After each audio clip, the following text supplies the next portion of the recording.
오늘 본문 레위기 12장은 레위기서 전체에서 가장 짧은 장입니다. 가장 짧은 장이기도 하고 가장 은혜가 되는 장이기도 하고요. 또 가장 시험에 들기에 좋은 장이기도 합니다. 왜냐하면 성경에 여러 가지 미스테리, 난해 구절이 있는데요. 오늘 본문 레위기 12장이 성경의 대표적인 난해 구절이기 때문입니다.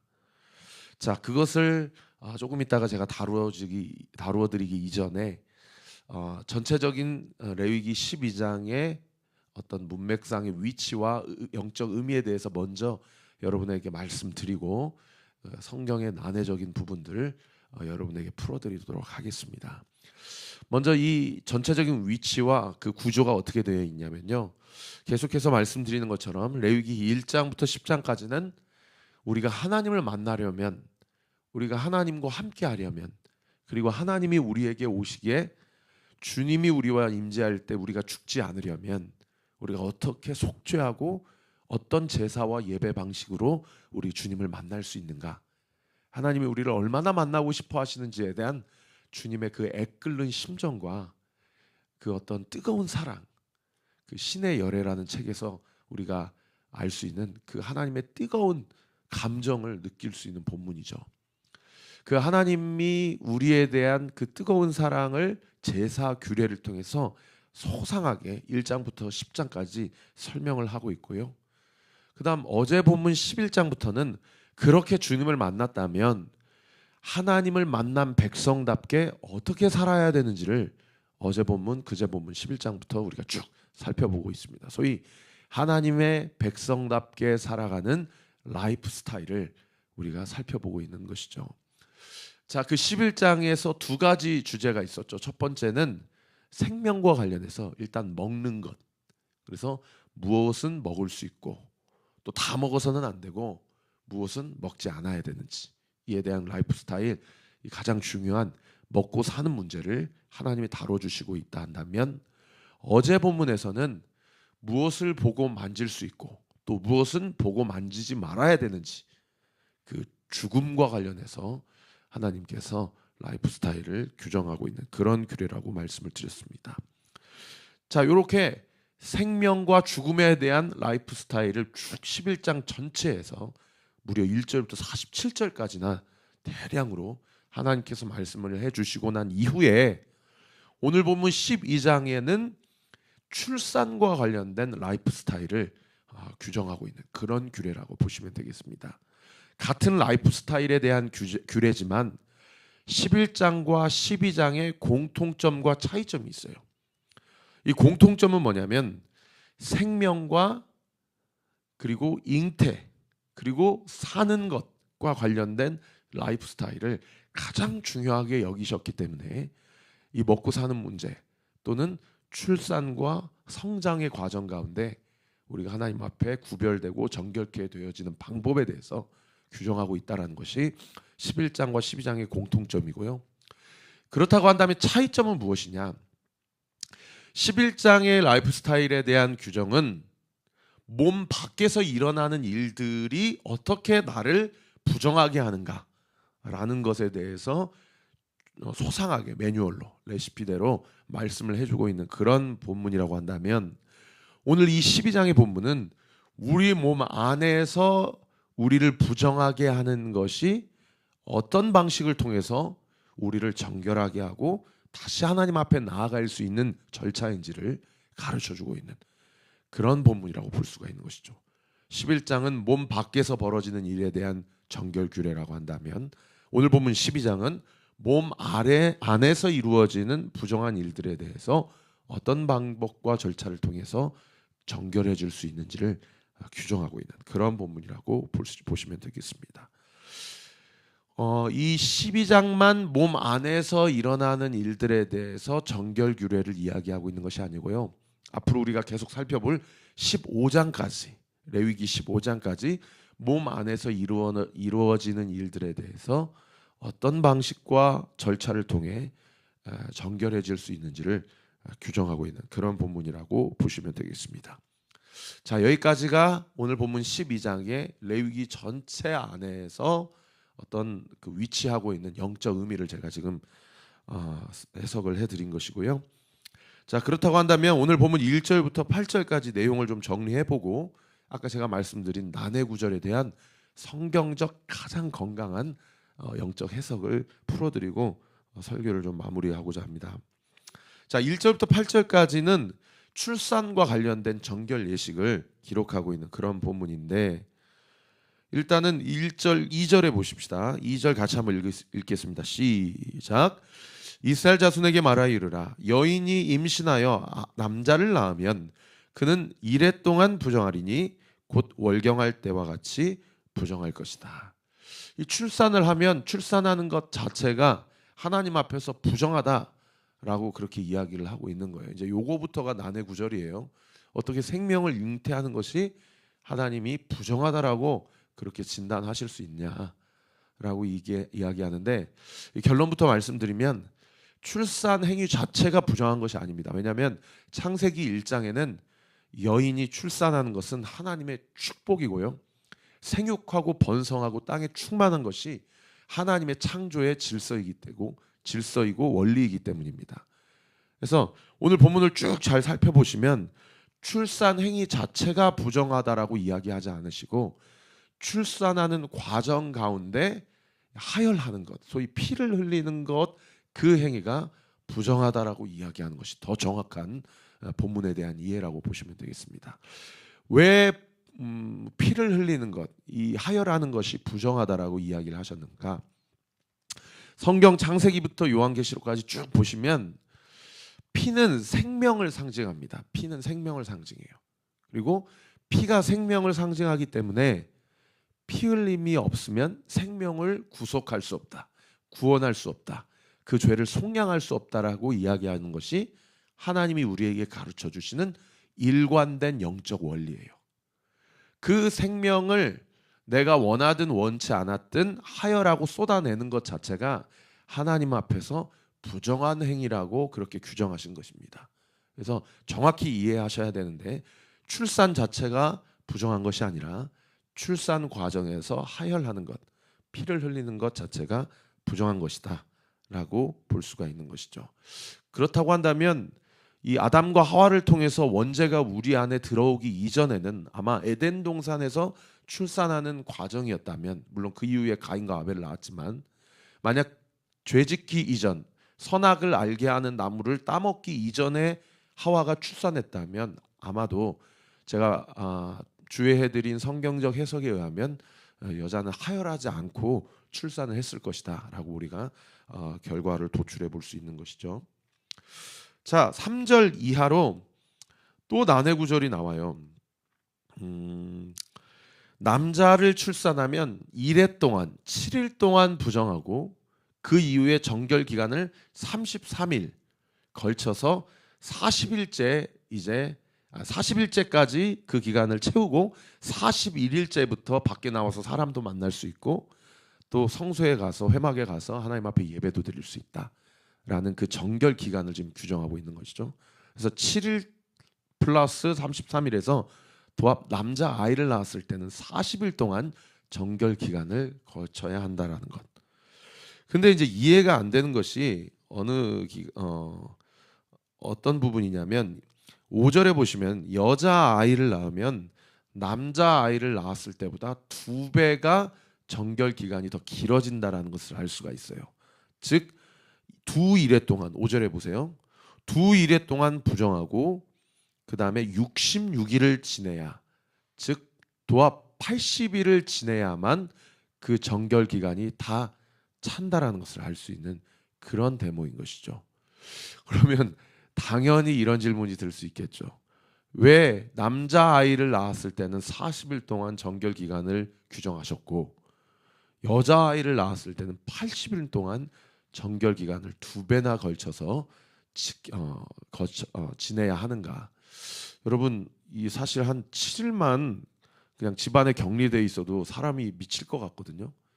40일 동안 격리하는 것도 쉽지 않은데 세상에 80일 동안 여자아이를 낳았다고 격리를 시키는 것은 이건 너무 가혹한 것 아닌가.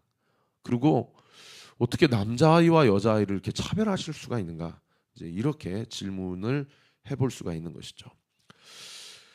자, 그리고 이건 이제 좀 이따가 제가 여러분에게 주의를 해드리고 마지막으로 6절 이하로 8절까지는 또 이런 40일 또는 80일 동안의 정결 기간을 지나고 나서 그러고 나서 그냥 사람들을 먼저 만날 수 있는 것이 아니라 유대인들, 이 히브리 여인들은요 반드시 그 기간이 차면 하나님 앞에 나와서 번제와 속죄제를 예배를 드려야 된다라고 6절에 그렇게 규정을 하고 계세요. 번제를 위하여서는 1년 된 어린 양을 번제물로 가져가야 되고 속죄제를 위해서는 집비둘기나 산비둘기를 하나님 앞에 가져가야 된다. 그런데 혹여나 가정의 형편이 어려운 사람은 번제를 위해서도 집비둘기, 산비둘기를 가져갈 수 있다라고 규정하고 있는 것이 이 출산 이후의 정결 예식을 다 기간을 채우고 난 산모가 해야 될 하나님께 드려야 될 예배의 과정이라는 것이 오늘 본문의 내용입니다. 자, 오늘 본문을 통해서 세 가지 난제를 우리가 직면할 수 있는데 첫 번째, 출산이 왜 부정한가? 그다음 두 번째, 출산 이후에 격리 기간이 차면 왜 번제와 속죄 제물을 드려야 하는가? 출산을 죄로 여기시기 때문에 속죄 제물을 드리라고 하는 것이 아닌가? 이런 난제를 만날 수가 있고요.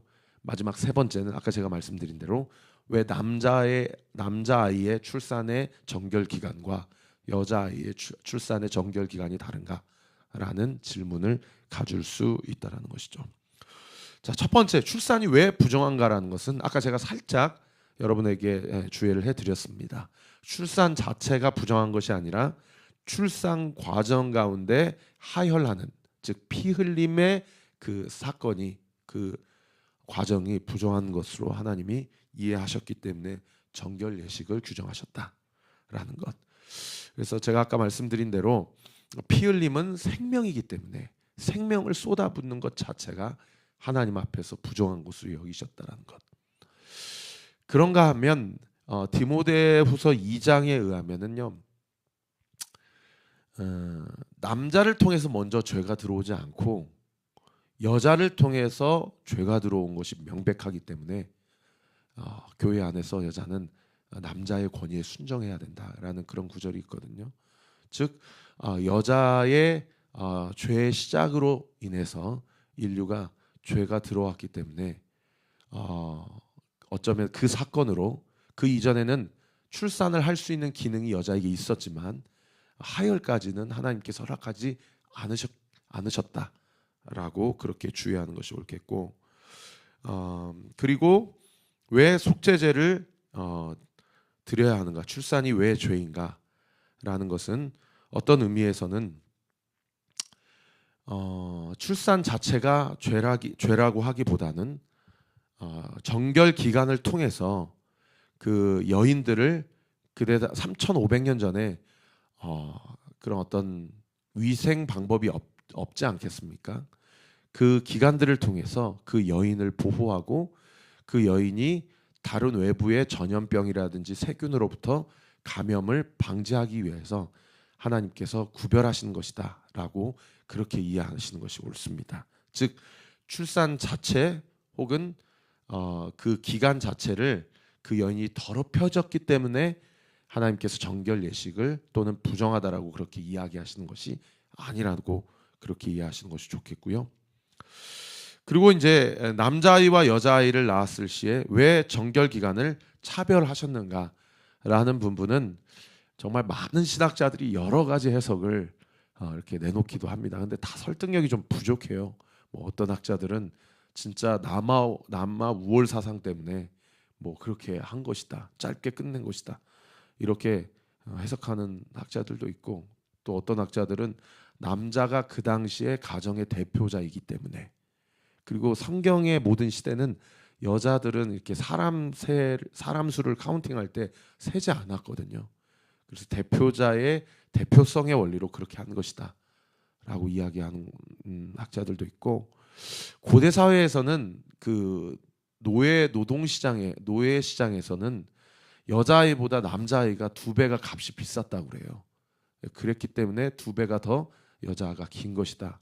또 이렇게 해석하는 학자들도 있습니다. 이제 아무리 그렇다 하더라도 이렇게 합리적으로 좀 받아들이기가 어렵죠.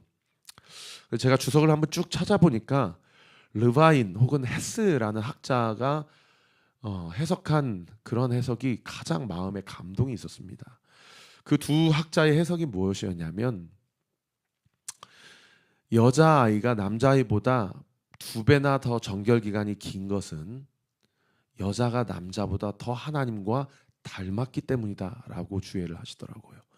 그 얘기가 무슨 얘기인가 하니 여자는 날 때부터 어머니 뱃속 가운데 자신의 뱃속 가운데 우주를 품고 낳잖아요.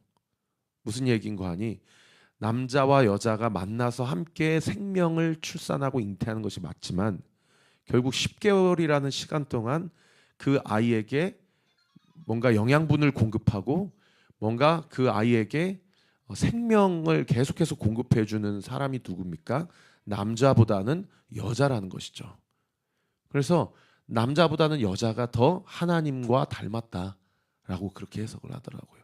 그래서 여자아이가 잉태되었을 때 그 영적인 소중함을 더 분명하게 지켜주고 간직해주고자 2배가 더 긴 것이다라고 그렇게 해석을 하는데 그 해석이 저에게 가장 큰 감동이 되었습니다. 그러나 어쨌든 이렇게 저렇게 해석해도 난제는 난제라는 것 사실 분명하게 제가 말씀을 드리고요. 오늘 말씀을 통해서 제가 2가지를 정리하고 함께 기도하고자 합니다. 첫 번째는 출산하면 부정하다는 것이 사실은 해석이 분명해야 된다는 거죠. 출산 자체는 생명을 잉태하는 일이기 때문에 엄밀하게 축복의 사건인 것은 분명합니다. 그러나 그것을 부정하다고 여기시는 것은 무엇이냐? 사람은 잘 들으세요. 인간은 죄를 짓기 때문에 죄인이 아니라 죄인이기 때문에 죄를 짓는다라는 사실이에요. 그러니까 그런 관점에서 보면 생명이 잉태되었다라는 것은 어떤 의미에서는 죄가 잉태된 것이라고 규정할 수 있다는 것이죠. 그렇기 때문에 하나님이 출산 자체는 축복이고 하나님의 선물이지만 또 다른 측면에서는 동전의 양면과 같이 죄가 잉태되었기 때문에 그 생명을 위해서도 예수님이 십자가에 달려 죽으셔야 되고 피를 흘리셔야 된다는 것을 규정하는 본문이기 때문에 하나님이 부정하다라고 이야기하셨다는 것. 사랑하는 성도 여러분, 오늘 하루도 우리는 예수님이 십자가의 보혈이 아니고서는 하나님 앞에 나아갈 수 있는 자격이 없음을 인정해야 합니다. 오늘 하루도 예수님의 십자가의 보혈로 정결하게 되어지고 오늘 하루를 승리하는 저와 우리 모든 온누리교회 성도님들 되시기를 예수님의 이름으로 축복합니다. 그런가 하면 2번째는요. 6절부터 8절까지 정결에 대한 규례를 이야기하면서 번제와 속죄제를 드릴 때에 1년 된 어린 양과 또는 집비둘기, 산비둘기를 하나님께 바쳐야 된다라고 이야기를 하고 계세요. 이 번제는 원래 1년 된 어린 양을 바치라고 그랬는데 만약에 너희 집안이 가난하면 속죄제물의 제물과 같이 집비둘기나 산비둘기로 나한테 바쳐도 된다라고 이야기를 하셨어요. 여러분 이 규정에 근거하여서 누가복음 2장 24절 한번 나중에 찾아보세요. 누가복음 2장 24절에 보면 마리아가 예수님을 잉태하고 나서 8일째 할례를 행한 이후에 하나님 앞에 나아가서 산모로서 정결 예배를 주님 앞에 드리는데 집비둘기 새끼나 산비둘기 2마리를 하나님 앞에 드립니다. 그 이야기는 무슨 얘기입니까? 예수님이 어떤 가정에서 나오셨다라는 것을 이야기합니까? 가난한 가정에서 오셨다라는 것을 이야기하고 있는 그런 본문인 것이죠. 예수님께서 경건한 집안에서 오시기도 하셨지만 정말 찢어질 대로 가난한 집안에서 나오셨다라는 것을 알 수 있는 그런 대목이에요. 저는 말씀을 준비하면서 이 부분이 가장 마음에 참 짠하더라고요. 로마의 황제 아들로 오셔도 우리 주님은 겸손하신 분이신데 굳이 베들레헴 나사렛의 가장 가난한 가정의 아들로, 목수의 아들로 오셨다라는 것. 우리가 한 번쯤 이런 질문을 해볼 수 있지 않습니까? 우리 집안은 이렇게 가난할까?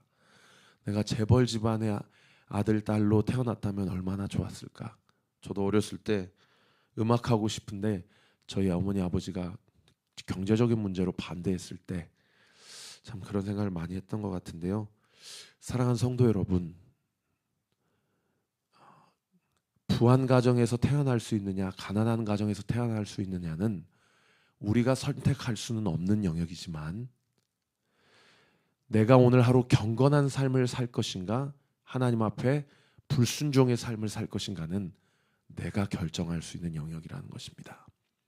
오늘 하루도 하나님의 말씀 앞에 겸손한 마음과 태도를 가지고 온전히 순종하며 살아가는 저와 우리 모든 온리교회 성도님들 되시기를 예수님의 이름으로 축복합니다. 기도하겠습니다. 아버지 하나님, 감사합니다. 오늘도 주신 말씀 붙잡고 주님 앞에 나아가기를 원합니다. 예수님이 가장 가난하고 가장 없는 가정에서 이 땅 가운데 오셨다는 사실이 참 우리의 마음에 경종을 울립니다. 주님, 없는 것으로 하나님 앞에 불평과 원망했던 것 이 새벽에 회개합니다. 주님, 있는 것으로 감사하게 하시되 내가 결정할 수 없는 것에 대해서 원망하고 불평하는 인생이 아니라 내가 결정할 수 있는 영역에 대해서 하나님이 기뻐하시는 결정을 내려 하나님의 마음을 시원케 하는 우리네 인생이 되도록 주님 오늘 하루도 우리와 함께하여 주옵소서. 성경에 해석되기 어려운 부분은 우리가 나중에 천국에 가서 주님 앞에 분명히 물어볼 것입니다. 그러나 해석할 수 있다면 우리가 비교하거나 혹은 하나님 앞에 원망하는 해석이 아닌 하나님께 감사하는 해석을 내릴 수 있도록 우리에게 깨어 분별할 수 있는 영적 지각을 허락하여 주옵소서. 이 새벽에 우리가 드리는 모든 기도도 응답되었음을 믿고 감사드리며 살아계신 예수 그리스도의 이름으로 기도하옵나이다. 아멘. 지금은 우리 구주 예수 그리스도의 은혜와 하나님의 사랑과 성령의 위로교통 충만하심이 내가 죄를 지어서 죄인이 아니라 죄인이기 때문에 죄를 짓는다는 사실을 기억하고 오늘도 철저히 예수 그리스도 십자가 보혈만 의지하고 나아가 하나님이 기뻐하시는 삶을 살아가기로 결단하는 우리 사랑하는 온리교회 모든 성도들 머리머리 위에와 저희 교회를 위해 기도하여 주시는 모든 동역자들 머리머리 위에 지금으로부터 영원토록 함께 하시기를 간절히 축원하옵나이다. 아멘.